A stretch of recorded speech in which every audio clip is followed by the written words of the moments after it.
What's going on, guys? So this week we're going to be looking at my Week 11 Draftkings Gpp lineup. So last week we finished off really strong. We had a few players that didn't reach value, which kind of killed us in the pay lines.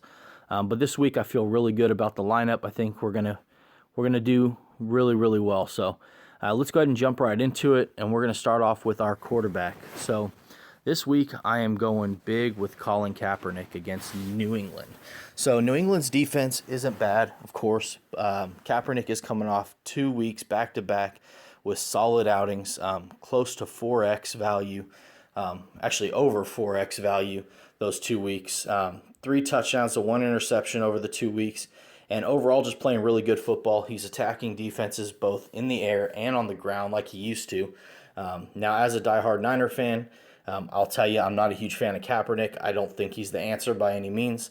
But from a fantasy perspective, he's putting up numbers. He's dirt cheap, actually one of the bottom and starting QBs this week on cost. So you can't beat those numbers. Even if he only puts up 15 to 20 points, he reaches enough value at that position and at that price point that he pays off with the possible upside of going 5x or more against New England. Now, I think New England's going to obviously lead and keep the lead all game against San Francisco. So that's going to rely on our pass game to stay in it. Hyde right now isn't 100%, so they're going to heavily rely on the air and not on the ground. So Kaepernick this week is a must-play for me in tournaments. So we're going into the running back position this week, and we're going chalky with Le'Veon Bell. So I think Bell and Murray will be the top two guys. Obviously, they are the most expensive, but Bell for good reason. They're going against Cleveland, one of the worst defenses in the NFL, against arguably one of the best running backs in the NFL. Thing with Le'Veon Bell and Pittsburgh in general, they use him on the ground and in the air through play action, and just overall, he's just a dual threat running back. Not much you got to say here. Cleveland hasn't stopped running backs or wide receivers at all this season. Le'Veon Bell is good for 3x on most nights. Possible upside, 4x plus. He's only got 2 touchdowns on the season, but he's still putting up almost 24 fantasy points per game with only 2 touchdowns over 6 weeks. That's really good. So you pop a touchdown in there any given night, and his upside skyrockets. So Le'Veon Bell must play this week. Next position we're going into is running back again, and we're going with Darren Sproles. Oh, might help if I spelt it right. So Darren Sproles has been named the number 1 or the starting running back for Philly. They are going against Seattle. Seattle's secondary is strong, so they're gonna struggle for Philly going offensively through the air. And for that reason, I think Sproles will get a lot of work on the ground. Now, he's not going to be your biggest guy. He's not going to be your smash mouth running back, pounding it down, down 100 yards. What he's going to be good for is those shifty play actions, the sneaky goal line pass plays. And he is so small, so he can fly under the radar, and he makes big plays. He's got some speed on him, and he has that big play potential. So over the last 3 weeks, double digits, decent carry total, nothing huge. But he gets a lot of targets in the air, and I think he's going to just continue to increase those targets. With Ertz playing good right now, I think the defense is going to focus on the tight ends and on Matthews, which is going to free up Darren Sproles to make some big plays with his legs. So Darren Sproles this week is my value running back that I think is going to go off. So wide receiver, we're going with Devontae Adams. Now, Adams still is a mid-price. He's creeping up there slowly up into the high-price tier. I think once he hits 7K, I may start fading him. But for now, he could still easily reach 3x plus any given night. He's getting a ton of targets.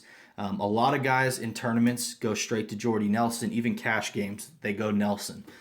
Obviously, Nelson is the number 1 wide receiver on paper just throughout the years. But when you look at production so far this season, Adams is vibing right now with Aaron Rodgers. He's putting up massive numbers, 6 touchdowns already, and he's getting a ton of targets. I think Adams is good for another big week this week. They're going against Washington. I think this is going to be a shootout game. Washington's going to air it up. Green Bay's going to air it up. Neither side has a real running back that's of any threat to anyone. So Adams, I think this week is a must-play. Next wide receiver, we're going to be picking on San Francisco, and we're going with Julian Edelman. Number 1 wide receiver for New England. He's Tom Brady's favorite target. He's consistent. He's targeted a lot. And aside from the touchdowns, which I think are kind of skewed, I think he's going to stack those up over the next few weeks. I just think he's going to consistently put up big numbers. San Francisco's defense is depleted right now. We're not playing great football. And, New England's going to have their way. I think they'll lead the game early, and then they'll just sustain that lead. And San Francisco and New England shootout.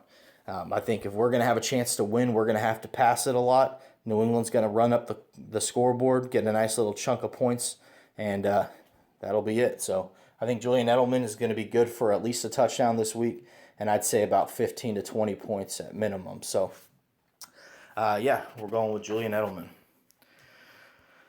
Next, we are going with Golden Tate. So Golden Tate, clearly Detroit's number 1 wide receiver. Every week, over the last 4 weeks at least, he's getting nearly double digits except for 1 week. He's catching almost everything thrown his way. He's gotten 2 touchdowns over the last 4 weeks. And going against Jacksonville, I think he's easily good for a huge game this week. Detroit loves to pass it.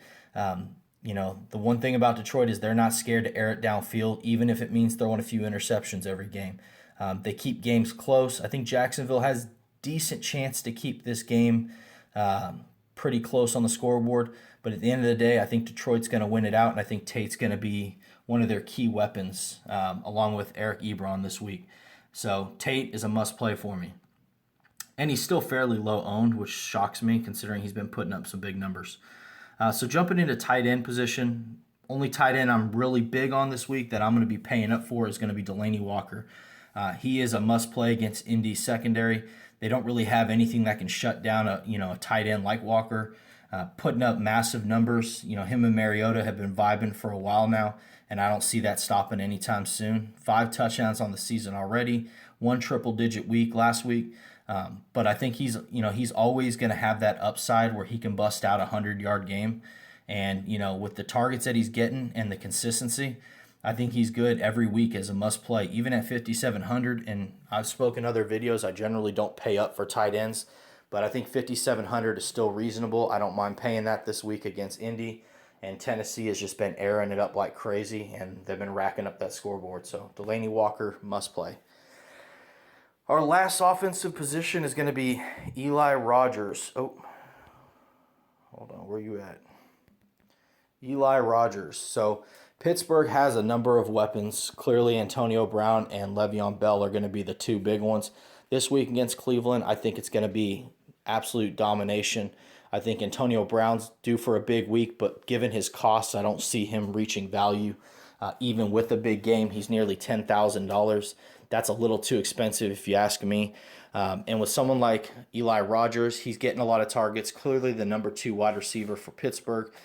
And at less than half the price, he can get you possibly the same amount of fantasy points or close to it that Antonio Brown could get, especially if Cleveland decides to 2-man cover Antonio Brown. That opens up Eli Rogers one-on-one. The guy's got speed. He's got the big play potential. 2 touchdowns on the season. And I think this week against Cleveland, he's easily good for 1 more. And we'll finish this off with defense.